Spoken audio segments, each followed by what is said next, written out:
Hello everyone and welcome to SUGTalks. I'm Craig Dale, your host, and together with our special guest we'll take a deep dive into the topics, challenges and opportunities facing SAP users today. Please make sure you subscribe so you never miss another episode. I'm delighted to be joined today by Emma Chambers, Head of NATS Integrated Business Systems, UKISUG Director and Co-Chair of both the SAP S4HANA and Women in SAP communities. And along with Emma, we have Fiona Warburg, Solution Architecture Practice Manager at Co-op and Co-Chair of the UKISUG Women in SAP community. So welcome to you both. Thank you. And Emma and Fiona are going to update us today on our Women in SAP initiatives and whether they think the IT industry is doing more when it comes to supporting women working within it. And just before we get into that conversation, for today's icebreaker, I thought we'd ask if you could be a character in any movie, what character and what movie would it be? So while you're thinking about this, I think this is a really hard one because I struggled with this one. Because immediately I thought of James Bond and then I thought, oh God, no, too many late nights. Don't think I could cope with that much excitement in those late nights. I need my sleep. But I'm going to stick with the Bond theme and I'm going to go for Q. And he's clever, so I think I'd like to be clever. And he gets to play with all the cool gadgets and help save the world. So I'm going with Q from any James Bond movie. So, Emma, how about you? God, I suppose there's a really obvious one right now. If anybody hasn't seen it, and it's very topical, if they haven't seen the Barbie film, they should go and see it. As we're talking about issues facing women. Obviously Barbie has a great life living the dream in the matriarchy. So, that's a bit of an obvious one. It's got a really serious message behind it, though. So hopefully people do go and see it and how it talks about those kind of unequal societies really don't work. Thank you. And Fiona? Yeah, mine's actually, again, related to strong women, is Captain Marvel. I absolutely loved the movie. Yeah. And she kicks ass. I'll be honest. Who has the better wardrobe, though, Barbie or Captain Marvel?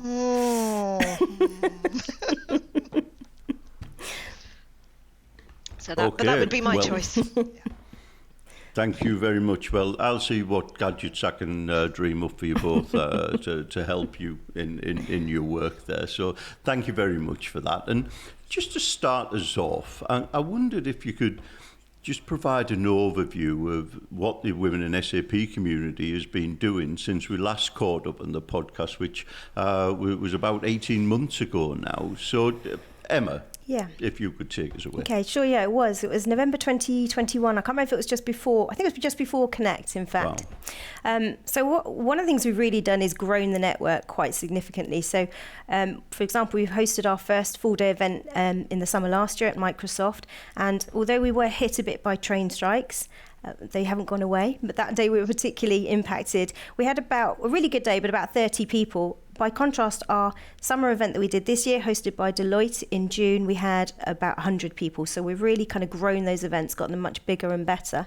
And partners have really stepped up to join in and support the community. We've had some really fantastic support from them, offers to host, but also to share experiences, to field a lot of senior leaders and colleagues for those events so that they can share their experiences and tell their stories. So that's one main thing that we've been doing is really making the network a lot bigger. Yeah, and on top of that as well, we've obviously got the dedicated stream at Connect, so at the conference, and we've covered topics, things like, we have a lot of senior female leaders come in and share their career stories, giving advice. And then we've got what we do cover and we do get asked about a lot is around building women's networks. So we've had sessions on giving advice on how to build those in your own organisation. One of the ones, again, it's a topic, we seem to have a lot of topics that do come up every now, quite often, but building your brand. So we've had people presenting on how females can build their brand within the organisation, make them a stronger proposition. And the importance of diversity. So covered that topic quite a lot, and along with removing gender bias from recruitment. So some of the topics that we've covered just at a high level, and as I say, we go on. We've got women-only speaker training that we had last year, and to help members to build their confidence so they can come and speak at our events. And well, thank you. And I should say we also had some sessions on allyship as well, and how allies can step up to support women, including one session where we had three very brave allies come and share their stories and their perspectives, and really sort of talk about what are some of the barriers and concerns that they have about doing allyship right, because that can be a concern for men trying to support women, particularly in the workplace, and we'd really like to do more of those. So that's something we're going to explore a little bit more in the next year as well. And the other thing that we've done is we've set up the monthly mentoring sessions, which have proved incredibly popular. So this is so that women can join small groups with a senior female leader and get a bit of coaching, discuss any sort of challenges they might have. And those are run monthly online, and every time we publicise one of those, they get booked up very, very quickly. So we're going to continue to do those each month as well. Oh, fantastic. If I can just go back to, you mentioned the face-to-face event that we held in London at Deloitte in June, and can you share some of the discussions that took place there? Yeah, I mean, one of the really important ones I think was about removing gender bias in recruitment. I think Fiona mentioned, because we quite often find that people are just not attracting a huge part of the talent pool by putting out adverts that perhaps don't appeal to women. So there's lots of issues around that. It might be around the language that's used. So we had quite a good session on what are the kind of more inclusive language that it can use. And it's not just about attracting women, in fact, but attracting people from lots of different backgrounds, and not just the sort of traditional pool that it's focused on. But also about logistical changes. Hybrid working has obviously helped with that. We found that we picked up on the theme later on at this year's event about hybrid working and how it's a bit of a double-edged sword, and it's not necessarily always going to benefit women as they take a lot of the sort of tasks on at home, and it can blur the boundaries between home and life work. But there are also practical changes that recruiters can make to make sure that roles are more attractive by being more flexible, and being something that can fit around work life more easily. So that was quite a big topic of the day, and we had support from Blue Wave Select in covering off some of those topics and hearing the perspective from a recruitment professional, which was great. Oh, excellent. And I think actually as a lead on to some of those points, there was a lot that came up around burnout. So where we were talking about hybrid, and actually it's a double-edged sword for some, and it came up that actually is enough being done to support people, women with sort of the job and the caring. So that was something that came up, particularly around mothers returning to work. It was reported again. We're finding there's progress being made in some areas, but you're still hearing stories.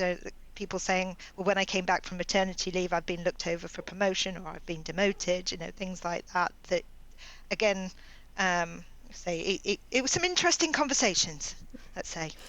And I think, as Fiona said, the same topics do come up again and again, because these are quite gnarly, difficult things to resolve, right? Otherwise we wouldn't keep having to have these events. So it's not something that gets solved overnight, but at both the events last year and this year, we find that we have these recurring themes. So people are always interested in hearing what are the lessons that we can get from organisations in our community about setting up a network, but representation as well comes up all the time, and there was a big discussion about that this year at the Deloitte event that we had, hosted by Deloitte. So how lots of organisations are improving their intake, for example, at graduate level, and managing to reach much better levels of parity in their intake between male and female candidates, but how that isn't reflected at a higher senior level in the organisation. We had a really good example of the Bright Start graduate programme from Deloitte, and how they're really making a lot of moves to make sure they attract young graduates, female graduates, but also how they develop them and make sure that they're retained and see a career pathway for them. And I think what the general feeling was that we can't wait for time to just level out this this lack of parity. So there may be 50-50 coming in, 21-year-olds now, but we can't just wait for them to sort of move through the ranks, because it's going to take too long, basically, for that to happen. So we talked a lot about what are the sort of proactive, positive steps, the interventions that organisations can take to make sure that that's accelerated, really. And a lot of it, as Fiona says, about how they support women, how the logistics of women with caring responsibilities, time out because of parenthood and all those kind of things, need to be factored in to make sure that that's sustained, not just an increase at graduate level. Thank you. And one of the things that kind of springs to my mind about topics I've read about recently is the menopause, and the effect that has on women, and how organisations perhaps can look to help women going through that. So what are the biggest current challenges do you feel working for women in the industry? So specifically around the menopause, I think for a long time it's been a lack of awareness, and I don't think that's just amongst organisations, but I think traditionally it's not even something I found that was talked about a lot, even at home, certainly not at school. Hopefully that's changing, and generations coming behind are finding there is a lot more conversation about it, but people of my age group, definitely it wasn't a thing. So most organisations now have a menopause policy, so that's great. So they can start at least having the conversation and have awareness. There's lots of sort of physical effects of the menopause that can be addressed by quite simple adjustments. For example, we're often having the perennial debate about air conditioning, and I think up to a certain point you probably want the air conditioning on, and then sometimes you don't want it on because of particular symptoms you're suffering. But it's about sort of understanding what might be going on, I guess. And everybody's menopause will be different as well, so it's understanding that. But I think it's still quite new, if I'm honest. I don't know, Fiona, if you found that's the same, that it's still something that's kind of just emerging, really. Definitely, and there's a lot of information sort of out there and available, but which didn't used to be. But I think there's, like they say, they're building it into HR policies now. But I mean, one of the other things you were talking about, I guess, challenges, and it was a session we had at the day event, was around leadership styles. And actually, it was, I'm trying to remember the title, it was about basically empathic, that was it, empathic leadership. So one of the things that sort of came out was to go up the ladder, you don't always have to be aggressive. You don't have to be always, I guess, leading in a, gosh, I'm trying to think of the right words to explain it. But, the start, you can be empathic with your leadership. And actually, I think it was Christina from SAP had shown she's sort of gone all the way up the ladder with regards to SAP. But that was with regards to actually people telling her when she stepped into sales, she didn't have the right attitude for it. She wasn't too sensitive, they said. Yes, but she did really well at it. Absolutely stormed it, and it was a good topic of the day. So I think there are many challenges, but those are the ones we've started talking about. Oh, thank you. And what do you think organisations can do to encourage more women to work, specifically, if you like, if we look at the SAP world? Do you know, I think, I'll be honest, it is one, Emma and I had a quick chat before the session, and it's really hard to really put the finger on, and if we'd solved it, and if we knew what the answer was, we wouldn't be here having to talk to you, I'll be honest. But one of the things we were thinking, actually representation, trying to get people probably like me and Emma out there, or people in industry into schools, being role models, or maybe even within the organisation themselves, sort of, just because I think if you see somebody that you can relate to already doing the role, you're more than likely to then sort of feel a bit more open to going into that sort of role. I think that's definitely really important. It shows, that there's a place that that women have in that kind of industry, and also that there's a pathway for them to support them all the way up to senior level. So as Fiona says, representation I think is really important. We've talked about how there are logistical changes that they could make.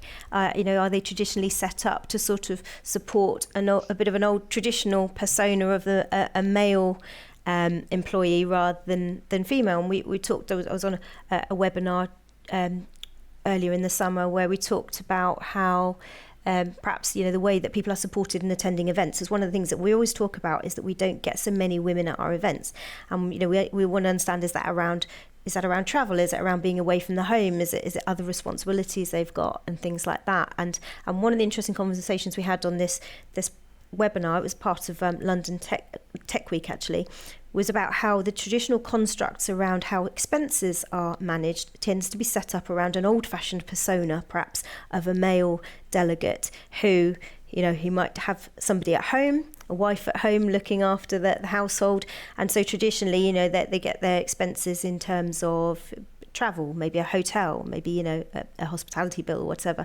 and maybe reimbursement should be in childcare, for example. If it's a working mother that wants to attend, it might not be that they want a night away, but they might want somebody support to be able to fund some care for children. So it's just things like that perhaps haven't really been on the radar, that might be impeding women from not just joining the industry but from taking a really active part in it. We know how fantastic our conference and our events are for people getting into the community and learning and networking. And so that's taking a really active role. And sometimes that is excluded from them because of just, logistical barriers that are set up. Thank you. And so you mentioned the mentoring sessions as well, and that they're extremely popular. And as you say, there's certainly a waiting list at every one, because we do manage those with a small round table environment online. And how are they being received? What's the feedback from them? And how can members get involved in them? Well, they've been really well received. I think they're always oversubscribed. We have more people wanting to attend than we have space, because, like you say, we do keep them as small sessions. With regards to if you want to attend, you can look online on the website, the mentor sessions, and register via that. And I think if you don't manage to make it onto the session, you end up as a sort of on a holding list. So if people drop out, and obviously kept in mind for future mentor sessions. But the one thing we're always looking for, me and Emma, we're always on the hunt, is also for people volunteering to be mentors. So, and in that state, reach out to Julie from the user group, or me and Emma directly. We're always looking for volunteers to also hold the mentors. Otherwise, look out for us at events, because we will approach you. Absolutely. Both mentors and mentees. We're on the hunt. Excellent. Well, if anybody does would like to get involved, I'm sure they can reach out to either of you, and also anybody in the support team at UKISUG. We know our community, but we don't know yours yet. Why not share the benefits of your UKISUG membership with those who don't know about us? The UKISUG referral scheme rewards you for helping to grow and develop our community. You can check out the link in the description to find out more about how you can get involved. Terms and conditions apply. We hope you enjoy the rest of the podcast. Just going back to what you mentioned as well, I think you touched on the graduate programme that Deloitte are running, when you were talking about the event we held recently there. And it's a recent podcast we released with Alicia Gokani from SAP, and she attended UKISUG Connect when she was a student at Portsmouth University a number of years ago now, and from that she moved into the world of SAP and is now in the SAP Solution Advisory Academy, which is absolutely it's a brilliant story. And that kind of highlights, if we go back, and we can even go back further back from university. But if we stop at university for a moment, and we are trying to bring more universities in to get engaged within our community, to get more people involved. If you like, the way I always look at this is the next generation of our members and SAP users. But do you have any thoughts around how universities and maybe the education system more generally can attract more women into IT roles and as well as SAP ones? Yeah, I think, and just do want to go back to the thing you said about going earlier than university and then coming back to the university. I think it is really important actually to get in early, and I don't know, not everybody's experience will be the same as mine, but I was having this conversation with Fiona the other day about how I felt genuinely as a very small child and growing up with two brothers.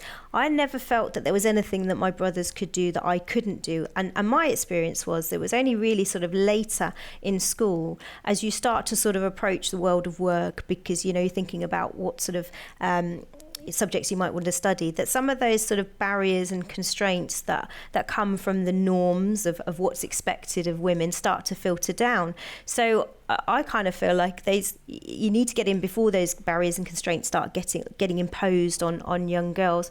So it kind of starts from the other end of where what's happening in the world of work, what's happening in society, because that's the expectation that's then kind of filtered down. So you kind of have to tackle both ends, both approach it early before those have been imposed, but kind of make sure those conditions are addressed so that isn't the norm that trickles down.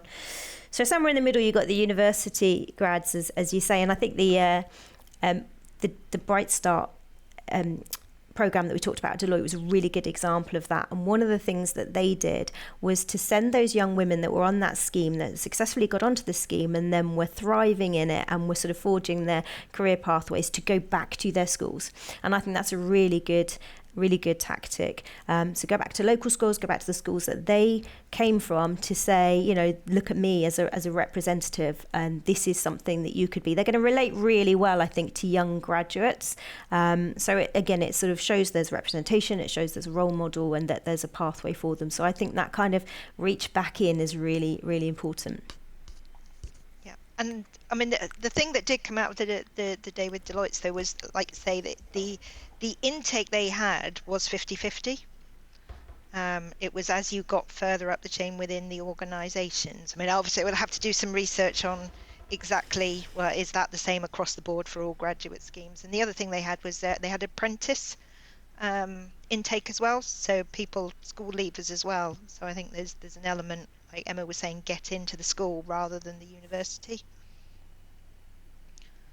And I think the work that User Group does is a really good example of that. We found that a lot of those delegates at our Women in SAP events have come through that route as well. So, they're going to make connections, hopefully, that will help them throughout their career, because those are the kind of networks that you can create. You can find mentors from that. You can find people that you can sort of follow.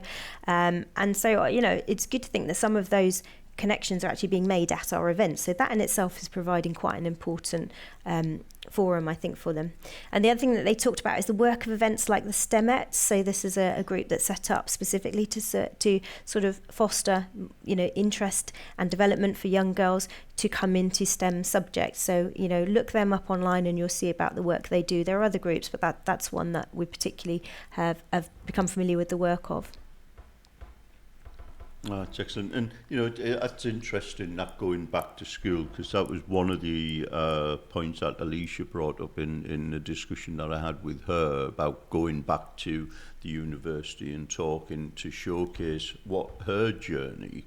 And, we're hoping to actually have her speaking at Connect as well when we come to November to share that story of how she kind of, I suppose, stepped outside of her comfort zone, grabbed the opportunity with both hands, and has never looked back, to be perfectly really honest. And I think that's great, showing that example going back right to school age. I think it's very important. So thank you. I think you're right. That'll be an excellent showcase, and of course, it's that we all know this shortage in skills at the moment is affecting everybody. So it's about attracting people generally, and not just young girls. But the thing is, if you don't attract young girls, you're cutting yourself off from 50% of the talent pool, and that's the important thing, I think.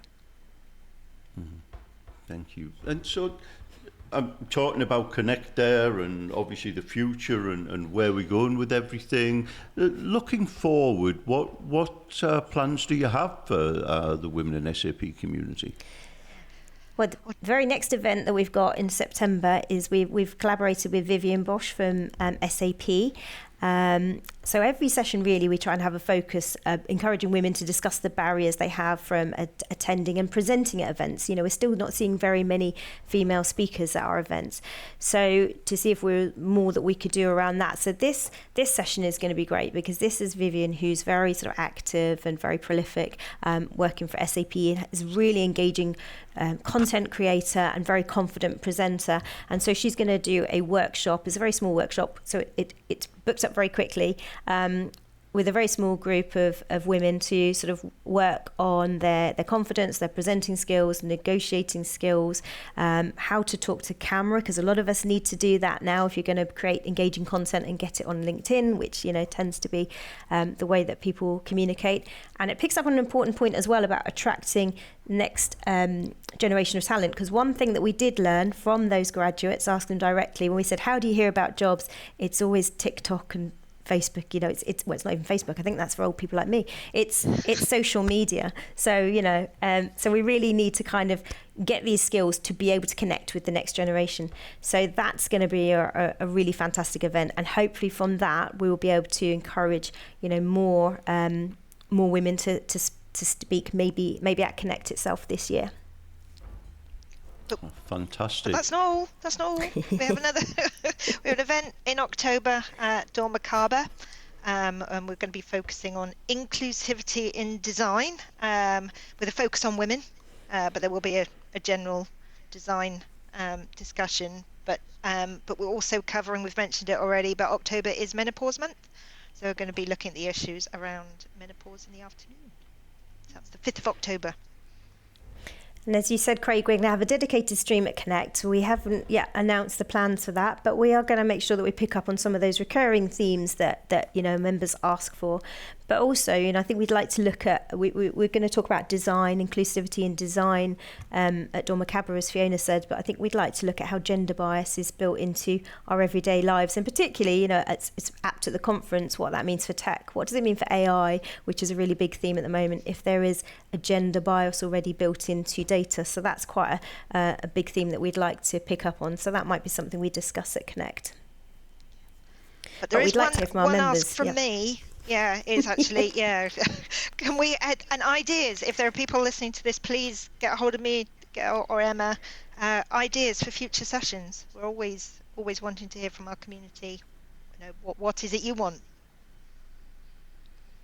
Wow, well, thank you. There's certainly a lot happening and a lot to come. And, just to clarify as well, if I might ask, we do call this the Women in SAP community, but it's open to everybody. Is that correct? Yes, it's set up to support women and support their development and make sure that they have a safe space in which to have this engagement. But obviously we need our allies to join as well. I think we definitely want to make sure that it's not these are difficult subjects to solve anyway, but it's, a lot of these issues are not women's problems to solve, and nor could they be, even if we wanted them to be, right? So these are things that we need to solve in collaboration, and we really need the support of our allies. So we usually have men come along to most of our sessions.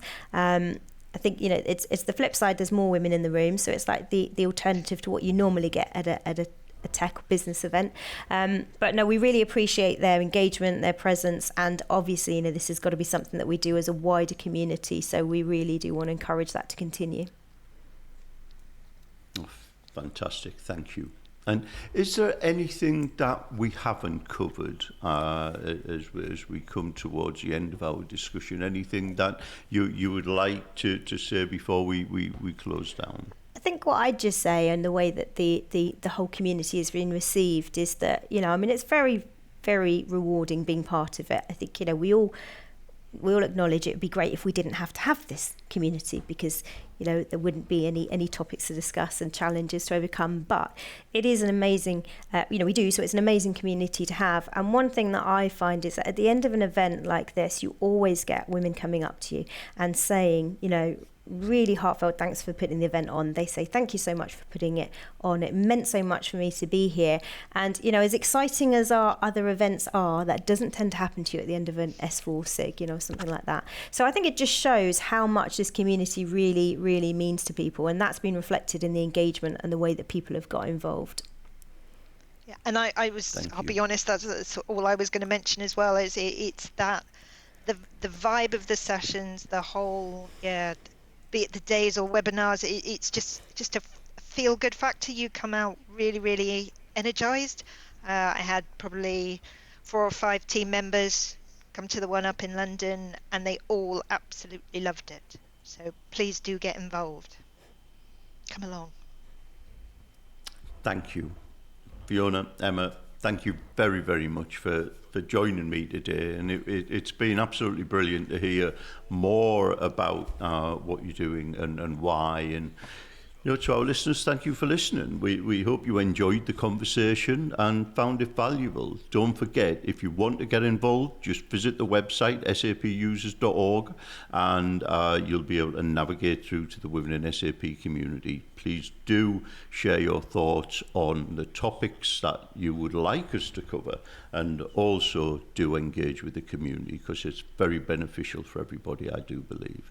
And make sure you subscribe so you do not miss any future episodes. And until the next time, stay safe, stay well, and keep smiling.